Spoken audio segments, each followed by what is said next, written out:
Welcome to Logicshala. Basics of electronics के इस video में हम बात करेंगे ब्रेडबोर्ड की। तो सबसे पहले हम बात करेंगे इलेक्ट्रॉनिक्स की। जब भी हम इलेक्ट्रॉनिक्स ये शब्द सुनते हैं तो हमारे दिमाग में आता है सर्किट। इसी सर्किट को हम किस प्लेटफॉर्म पे या किस बेस पे इम्प्लीमेंट करेंगे, सबसे पहले हम वो समझ लेते हैं ताकि हम ब्रेडबोर्ड क्यों यूज़ करते हैं और ब्रेडबोर्ड के फ़ायदे क्या है ये समझ पाए। तो हमारे पास एक सर्किट है जिसे हमें इम्प्लीमेंट करना है। ऑन पेपर हमने उस सर्किट के थ्योरेटिकल कैलकुलेशंस कर लिए हैं और इफ़ पॉसिबल हमने बेसिक सिमुलेशंस भी कर लिए हैं इफ़ नीडेड। तो अब हमें इस सर्किट को इम्प्लीमेंट करना है तो हमारे पास तीन ऑप्शंस है। सबसे पहला ऑप्शन है हम एक पीसीबी बना लेंगे। पीसीबी का मतलब होता है प्रिंटेड सर्किट बोर्ड। पीसीबी इस प्रकार से दिखती है जहां हम सामने जो भी कंपोनेंट्स होते हैं उसे माउंट कर लेते हैं और पीछे साइड में उसी कंपोनेंट्स को हम सोल्डर कर लेते हैं। पीसीबी में जनरली हम कॉपर ट्रैक्स को ले करते हैं जिसे हम किसी भी सॉफ्टवेयर से एक पीसीबी डिज़ाइनिंग कर सकते हैं और इसी पीसीबी डिज़ाइन को हमें प्रिंट करवा लेना पड़ता है ऐसे बोर्ड पे। अब पीसीबी का प्रॉब्लम ये है कि पीसीबी थोड़ा कॉस्टली भी जाता है एंड जनरली जब हमारा सर्किट फाइनल हो जाए तभी हम इस पीसीबी का यूज़ करेंगे। हमारे पास दूसरा ऑप्शन है एक ज़ीरो पीसीबी का। ज़ीरो पीसीबी इस प्रकार से दिखती है जहाँ पीछे साइड आपको कॉपर रहता है जहाँ आप सोल्डर कर सकते हो। ज़ीरो पीसीबी अगर आपको कोई एक जल्दी प्रोटोटाइप बनाना है तो आप यूज़ कर सकते हो। फ़र्क पीसीबी और ज़ीरो पीसीबी में ये है कि आप सोल्डर करके वायर्स से आपके कंपोनेंट्स को कनेक्ट कर सकते हो। इस ज़ीरो पीसीबी में आपको सर्किट का पीसीबी डिज़ाइन बनाने की ज़रूरत नहीं है। आप डायरेक्टली सर्किट के कंपोनेंट्स माउंट कर लीजिए और वायर के थ्रू आप उन्हीं कंपोनेंट्स को सोल्डर कर सकते हो एक ज़ीरो पीसीबी में। ज़ीरो पीसीबी का एक प्रॉब्लम ये है कि आपको पीसीबी के तरह ही अगर कंपोनेंट सही नहीं है या फिर आपको कुछ चेंजेस करने हैं तो आपको डी सोल्डर करना पड़ेगा। पीसीबी में तो आपके पास ऑप्शन भी नहीं होता है क्योंकि आपने एक डिज़ाइन बना दिया है। ज़ीरो पीसीबी में आप लगा सकते हो फिर भी आपको डी सोल्डर करना पड़ेगा। इसका एक सिंपल सॉल्यूशन है, हम ब्रेडबोर्ड का इस्तेमाल कर सकते हैं जिसको आज हम इस वीडियो में सीखने वाले हैं कैसे इस्तेमाल करना है। ब्रेडबोर्ड क्या होता है? ब्रेडबोर्ड को हम एक सोल्डरलेस बोर्ड भी कहते हैं। वो इसलिए क्योंकि आप ब्रेडबोर्ड पे जो भी कंपोनेंट्स है वो डायरेक्टली माउंट कर सकते हो और कोई भी सोल्डर कनेक्शन किए बिना आप उन कंपोनेंट्स को एक में से कनेक्ट कर सकते हो। आपको सिंपल कुछ जंपर्स या वायर्स यूज़ करने पड़ते हैं। इसी वीडियो में हम इस ब्रेडबोर्ड को कैसे सिस्टमैटिक तरीके से यूज़ कर सकते हैं वो सीखेंगे। तो इस वीडियो को आखिरी तक देखिए, मैं आपको एक प्रॉपर तरीका भी बताऊंगा। जब भी हम एम्बेडेड सिस्टम्स या आर्डिनो, रास्पबेरी पाई इन सारी चीज़ों पे काम करते हैं, generally we prefer to use a breadboard. तो अगर आप एम्बेडेड सिस्टम्स में शुरुआत करना चाहते हैं तो एक ब्रेडबोर्ड खरीद लीजिए। आपको ब्रेडबोर्ड बहुत ईजिली कोई भी स्टोर में मिल सकता है।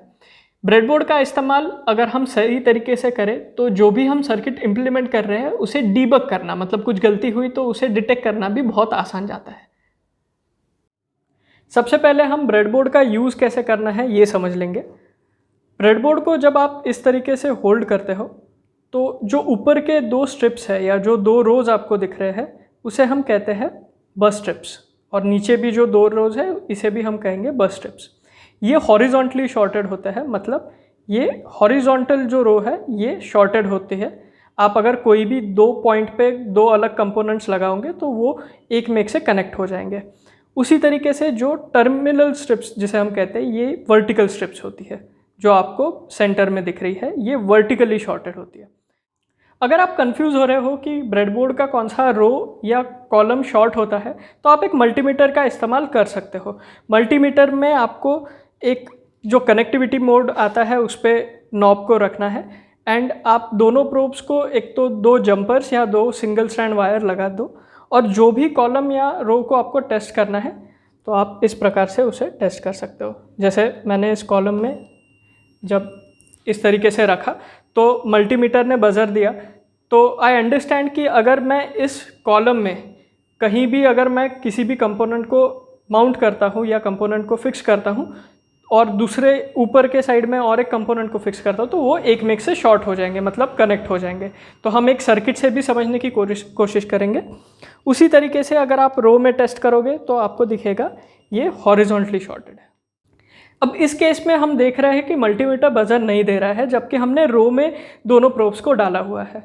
तो कई बार क्या होता है, कुछ ब्रेडबोर्ड्स में ये जो बीच की स्पेस होती है इसमें कट रहता है, मतलब ये रो अलग दी हुई रहती है और ये रो अलग से दी हुई रहती है, ताकि हमें नीचे साइड ही हमें 1, 2 और 3, 4 इस प्रकार से 4 रोज अवेलेबल रहे, क्योंकि जनरली हमें इतनी बड़ी रो की ज़रूरत नहीं रहती है। तो ये कभी भी आप क्रॉस वेरीफाई कर लो, बिकॉज हर एक ब्रेडबोर्ड का डिज़ाइन अलग हो सकता है, बट सारे ब्रेडबोर्ड्स में जो रोज है उसे हम बस स्ट्रिप्स कहेंगे और जो कॉलम्स है उसे हम टर्मिनल स्ट्रिप्स कहेंगे। तो चलो एक सिंपल सर्किट से देखते हैं कि इन्हीं स्ट्रिप्स का यूज़ सही तरीके से कैसे करते हैं। अब हमें एक सिंपल सा सर्किट इम्प्लीमेंट करके देखना है। हमें क्या करना है, एक एलईडी को ग्लो करवाना है। हमारे पास एक 9 वोल्ट की बैटरी है और एक हम करंट लिमिट करने के लिए एक रेजिस्टर लगाएंगे। तो चलो देखते हैं कि ब्रेडबोर्ड में सही तरीके से इसको कैसे इम्प्लीमेंट करना है। इस वीडियो में रेजिस्टर की ऑप्टिमम वैल्यू क्या होनी चाहिए ये नहीं देखेंगे। अब भी हमारा मेन एम है कि ब्रेडबोर्ड सही तरीके से कैसे इस्तेमाल करना है। तो रेजिस्टर का मैं एक सिंपल वैल्यू ले लेता हूँ 1 किलो ओम्स की, और ये रेजिस्टर मैंने इस तरीके से कनेक्ट कर दिया। एक अच्छी ब्रेडबोर्डिंग की प्रैक्टिस ऐसी होती है कि आप ये लेग्स ऊपर नहीं रखोगे, आप इसे फ्लैट कर दोगे, बट इनिशियल जब आपका सर्किट बन रहा है तो you can just test it once. अब ये हमारे पास एक एलईडी है। एलईडी को हम जनरली 2 तरीके से समझ सकते हैं। एक तो हम उसके जो लेग्स है वो शॉर्ट है या लॉन्ग है ये देख सकते हैं, बट बहुत बार एलईडी के लेग्स हमने अगर कट कर दिए तो हम अंदर जो फ्लैग्स होते हैं उसमें से जो छोटा फ्लैग होता है वो पॉजिटिव रहता है, मतलब एनोड, और जो बड़ा फ्लैग है उसे हम कैथोड कहते हैं। तो जब भी हम एलईडी को कनेक्ट करेंगे आप सर्किट में देख सकते हो कि एलईडी का जो एनोड है उसे हमें पॉजिटिव टर्मिनल से कनेक्ट करना है। तो सबसे पहले जैसे सर्किट में दिखाया है, एनोड को हम कनेक्ट करेंगे एक रेजिस्टेंस से।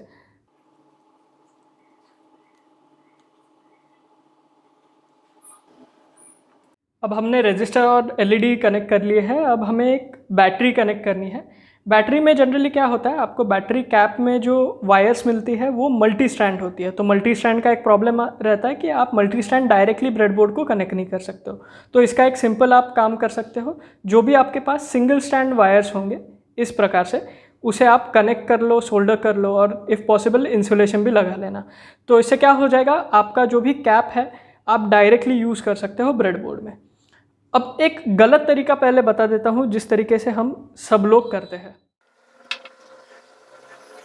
मैंने यहाँ क्या किया, जो एलईडी का कैथोड है उसे बैटरी के निगेटिव टर्मिनल से कनेक्ट किया और रेजिस्टर का जो दूसरा एंड है उसे बैटरी के पॉजिटिव टर्मिनल से कनेक्ट किया। तो आप देख सकते हो कि एलईडी ग्लो हो रहा है, बट ये गलत तरीका है। This is a wrong method of using a breadboard.